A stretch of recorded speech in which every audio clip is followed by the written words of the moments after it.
ചില ദിവസങ്ങളിലൊക്കെ നമ്മളുടെ തിരി മങ്ങി അങ്ങോട്ട് പോകും. എന്താ കുറച്ച് ഇഷ്യൂസൊക്കെ ഉണ്ടായിക്കഴിഞ്ഞാൽ ചില ആൾക്കാർ ചില കുടുംബങ്ങളിലൊക്കെ നമ്മൾ ചെല്ലുമ്പോൾ മോന്തം കയറ്റിരിക്കണ കാണാം. ഞാൻ പറഞ്ഞ് വീഡിയോ തിരിക്കാൻ ചെല്ലുമ്പോഴൊക്കെ ചില ചെടുത്തിമാരും മോന്തം കയറ്റിരിക്കണ കാണാം. അപ്പോൾ എന്നെ കാണുമ്പോൾ അച്ഛാ ഇഷ്ടം എന്ന് പറഞ്ഞാൽ ഒരു വല്ലാത്തൊരു സ്തുതിയാണ്. ഞാൻ പറഞ്ഞു എന്ത് പറ്റി ഒന്നും പറയണ്ട അച്ഛാ, ഇവിടെ ഒരു തൊഴുത്ത് പോലെയാണ് അച്ഛൻ വെഞ്ചരിക്കുക, ഇതുകൊണ്ടെങ്കിലും വല്ല മെച്ചം ഉണ്ടാകട്ടെ എന്ന് പറയും. എന്നുവെച്ചാൽ അവരുടെ മനസ്സ് വിശ്വാസം മങ്ങിപ്പോയിരിക്കേ. വീട്ടുകാരുടെ കുറേ നാട്ടുകാരുടെ അയൽവാസികളുണ്ടാവില്ല ഇതുപോലെ പ്രശ്നം ഉണ്ടാക്കാനും വെറുതെ പോലീസ് കേസ് കൊടുക്കാനും ഒക്കെ വരുമ്പോൾ പോലീസുകാർ നമ്മുടെ വീട്ടിൽ വരും. നിങ്ങൾ നാളെ സ്റ്റേഷനിലേക്ക് വരാൻ പറയും. ഞങ്ങളെന്താ പറയണത്? അപ്പോൾ പറഞ്ഞാൽ ഹർജി വായിച്ച് കേൾപ്പിക്കും. പണ്ടാരക്കാലം ഇപ്പോൾ നമ്മുടെ പണി വെച്ചല്ലേ ദൈവമേ സമാധാനം ഇല്ലല്ല, തിരി മങ്ങിപ്പോവുകയാണ്. എങ്ങനെയാണ് അത് മങ്ങണതെന്ന് വെച്ച് കഴിഞ്ഞാൽ ഇനി മങ്ങിയ തിരി ഇവർക്ക് എടുത്തു. ഈ മങ്ങിയ തിരി ഇപ്പം തന്നെ തിരി മങ്ങി നിൽക്കുക. ഇത്രയും നാളെ പ്രാർത്ഥിച്ച പ്രാർത്ഥനയൊക്കെ മങ്ങിപ്പോയി, വിശ്വാസം മങ്ങിപ്പോയി, ദൈവസ്നേഹം മങ്ങിപ്പോയി, എല്ലാം മങ്ങിയിരിക്കുക. എൻ്റെ മക്കളെ നിങ്ങളെയൊക്കെ എല്ലാം ദൈവത്തിന് അറിയാം, എന്നെ അറിയാവും. എന്താ സംഭവിച്ചാൽ എന്തെങ്കിലും വിഷയമുണ്ട് അപ്പം മങ്ങിപ്പോവും. മങ്ങിയ തിരി മനുഷ്യൻ എന്താ ചെയ്യണത്? തല്ലിക്കെടുത്തി കളയും.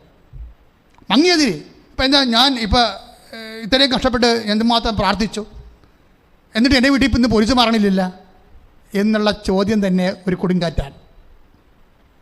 നിൻ്റെ ചോദ്യം നിൻ്റെ കൊടുങ്കാറ്റായി നിൻ്റെ വിശ്വാസത്തിൻ്റെ തിരിക്കെടുത്തിക്കളയും. മങ്ങിയ തിരിക്കെടുത്ത് എൻ്റെ മക്കളെ മങ്ങിയ തിരി, അതായത് ജീവിത പ്രശ്നങ്ങൾ, രോഗങ്ങൾ, സാമ്പത്തിക തകർച്ചകൾ, കോവിഡുകളൊക്കെ വന്നിട്ട് വിശ്വാസത്തിൻ്റെ തിരി ഇങ്ങനെ മങ്ങിപ്പോകുമ്പോൾ നീ എന്താ ചെയ്യേണ്ടത്? അതിനെ പിന്നെ ഊതിക്കെടുത്തുകയല്ലേ ചെയ്യേണ്ടത്? ദൈവദാസനാണ്ട തിരികളാണ് മങ്ങണത്. അപ്പോഴെന്ത് ചെയ്യും? ദാസനും ദാസ്യമാണെങ്കിൽ അവരാ തിരിക്കെടുത്തത്തില്ല. എന്താ കാര്യം? മങ്ങിയ തിരി എപ്പോഴായാലും ആളിക്കത്തുവെന്ന് പരിശുദ്ധാത്മാവ് അവരോട് പറയും.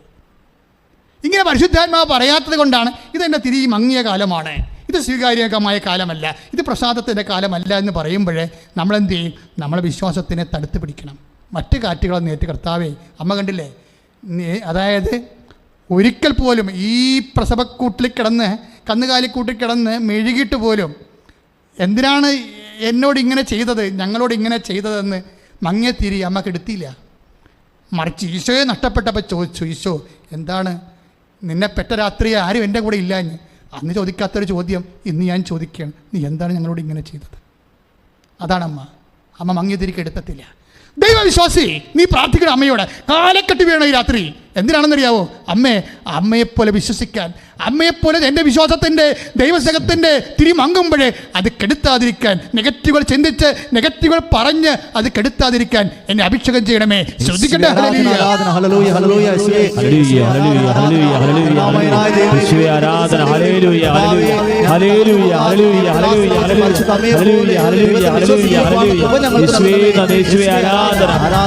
സ്പർശിക്കണമേ. ഹല്ലേലൂയ.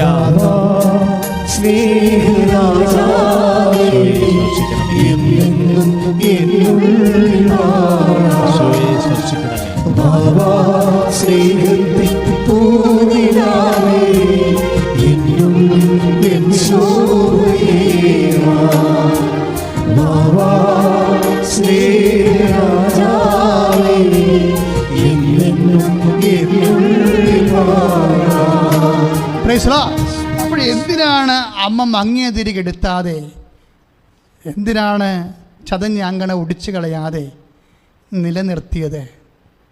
അതൊരു പ്രത്യാശയാണ്. ഇന്നല്ലെങ്കിൽ നാളെ ആ മങ്ങി നിൽക്കുന്ന അവസ്ഥയിൽ നിന്ന് ജ്വലിക്കുന്ന അവസ്ഥയിലേക്ക് വരും. ഈ സമയത്ത് എന്താണ് അമ്മ ചെയ്തത്?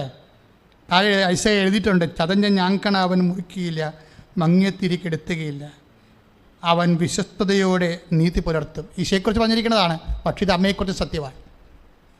കാര്യം അമ്മ ദാസിയാണല്ലോ. ലുക്ക 1:38 വെച്ച് ഇതാ കർത്താവിൻ്റെ ദാസി, ഈശോ ദാസൻ, ഞാൻ തിരഞ്ഞെടുത്ത എൻ്റെ പ്രിയപ്പെട്ട ദാസൻ, ആത്മാവ് പ്രസാദിച്ച എൻ്റെ പ്രിയപ്പെട്ടവൻ. 12:18 മത്തായി. അപ്പോൾ നമ്മളിപ്പോൾ ധ്യാനിച്ചുകൊണ്ടിരിക്കുന്നത് എന്താണ്? മത്തായി 12:18 ഈശോ ദാസനാണ്, തിരഞ്ഞെടുത്ത ദാസനാണ്. ലുക്ക 1:38 അമ്മ ദാസിയാണ്, വചനത്തിന് വേണ്ടി സ്വയം സമർപ്പിച്ച ദാസിയാണ്.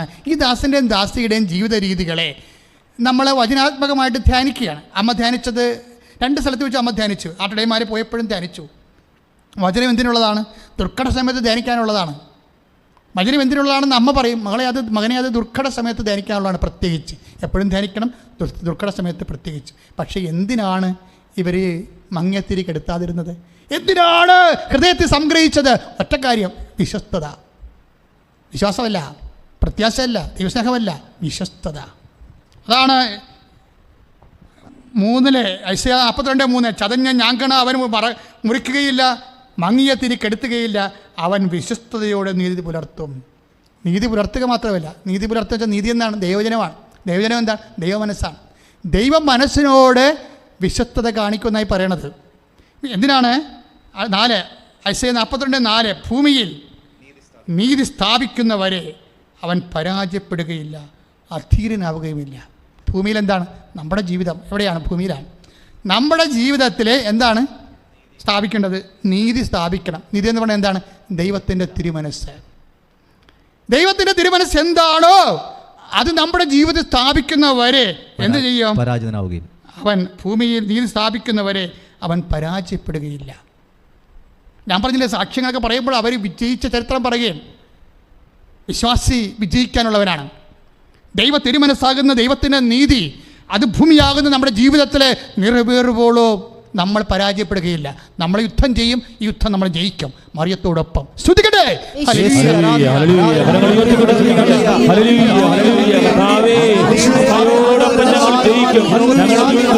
സമർപ്പിച്ച് പ്രാർത്ഥിക്കുന്നു. Hallelujah, hallelujah, hallelujah. യേശുവേ ആരാധന. Hallelujah, hallelujah, hallelujah, hallelujah, hallelujah, hallelujah, hallelujah, hallelujah. യേശുവേ ആരാധന. Hallelujah, hallelujah, hallelujah. കർത്താവേ, അമ്മയോടൊപ്പം ഞങ്ങൾക്ക് ജയിക്കാൻ കൃപ നൽകണമേ.